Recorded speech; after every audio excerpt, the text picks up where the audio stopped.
Shalom, salam damai.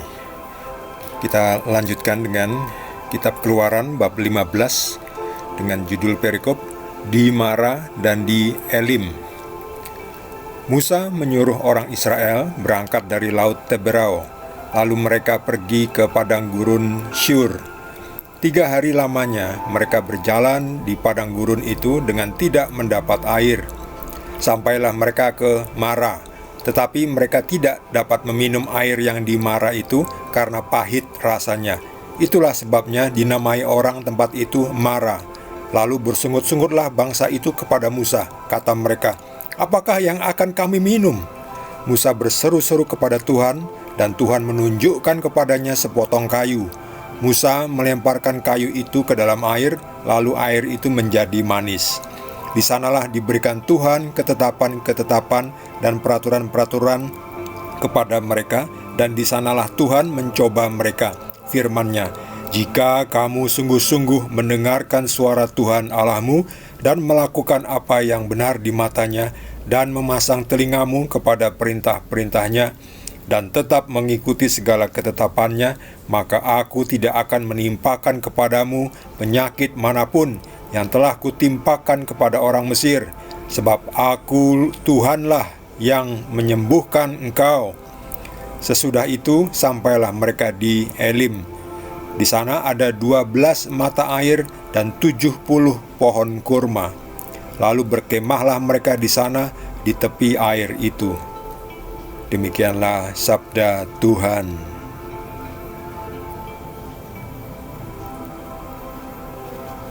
Setelah menyeberangi laut Teberau, ini laut Teberau ini berhubungannya, atau laut merah. Ini laut merah ya. Di sini laut Teberau di bagian yang dekat ini. Ya, jaraknya kurang lebih 10 km ini. Setelah menyeberang laut Teberau dengan kekuatan yang dahsyat, Tuhan mengeringkan, membelah laut Teberau atau laut merah. Setelah sampai di seberang, lalu Tuhan menyuruh orang Israel berjalan ke padang belantara Syur ini, Syur ya, sekitar ini ya. Jadi ini daerah yang kering kerontang ya, padang gurun. 3 hari lamanya berjalan di padang gurun ya, seperti ini ya, kering, tidak mendapat air. Bayangkan 3 hari. Mungkin ada bekal sedikit ya, air, tapi gak cukup untuk 3 hari. Untuk orang banyak seperti ini tidak cukup. Sampailah mereka di Mara. Di Mara ternyata ada air, tetapi airnya pahit. Ini dia Mara. Jadi di padang belantara Syur, padang belantara Etam ini ya, turun ke selatan ini, sampai di Mara, mereka mencari-cari air. Ternyata airnya pahit. Lalu mereka komplain kepada Musa ya. Musa lalu menyampaikan atau berseru kepada Tuhan. Lalu Tuhan menunjukkan sepotong kayu, dan Musa melemparkan kayu itu ke dalam air, dan air itu menjadi manis. Sebetulnya kita tidak perlu minum air manis. Yang penting air tidak pahit ya. Mungkin air pahit itu mungkin beracun, karena mungkin di sana ada berbagai macam mineral, karena di padang gurun. Jadi mineralnya itu mungkin membuat pahit dan sebagainya.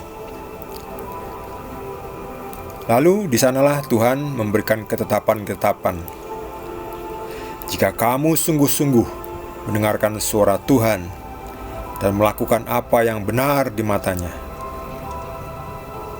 memasang telingamu kepada perintah-perintahnya, dan mengikuti segala ketetapannya, maka Tuhan tidak akan menimpakan kepadamu penyakit manapun yang telah kutimpakan kepada orang Mesir.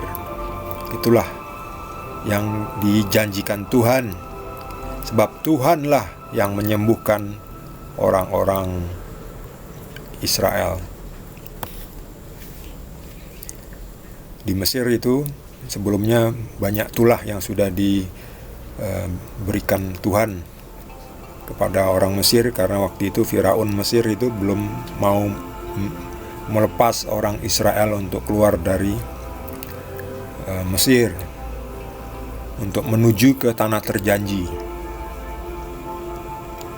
Jadi Tuhan yang menyembuhkan manusia. Bagi saudara yang mungkin memiliki sakit atau penyakit yang susah disembuhkan, mungkin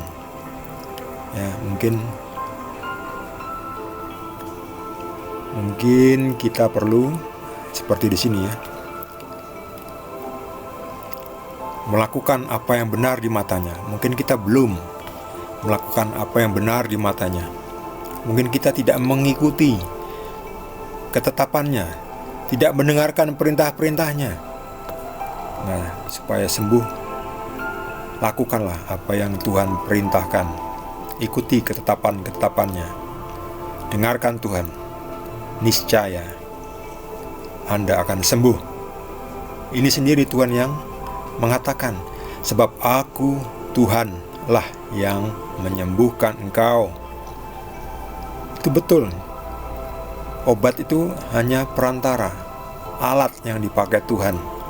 Demikian juga fasilitas medis, itu hanya perantara yang dipakai Tuhan.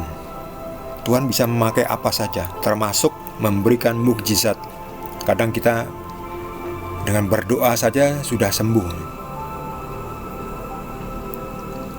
Ya tentu itu tadi, kita harus koreksi dulu apakah kita sudah berkenan di matanya, sudah benar di mata Tuhan, ataukah kita masih ada buat salah, atau bahkan kesalahan yang kita lakukan itu terus saja, gak pernah berhenti. Sudah dibilang suruh tobat, seperti Firaun suruh tobat, gak tobat. Akhirnya mendapatkan kematian.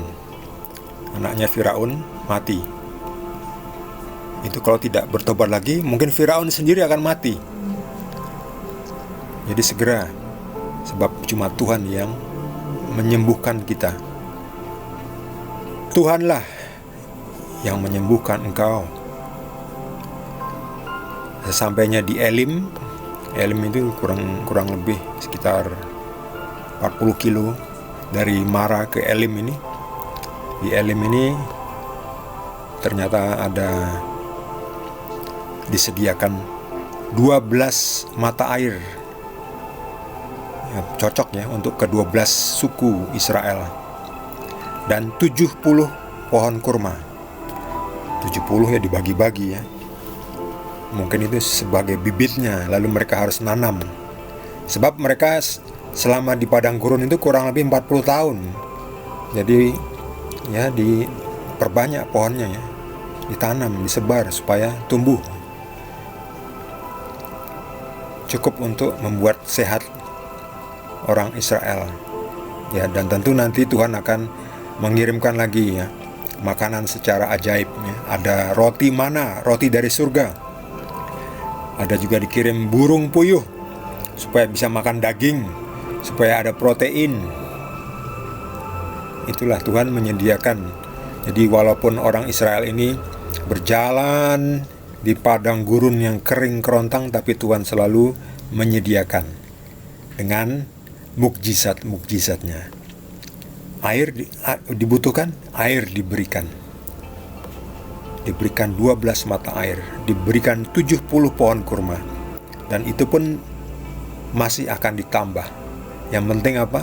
Yang penting ini tadi, kita melakukan apa yang benar di matanya, memasang telinga kita kepada perintah-perintahnya, mengikuti segala ketetapannya, jangan berdosa. Niscaya Tuhan akan menyediakan, akan menyembuhkan.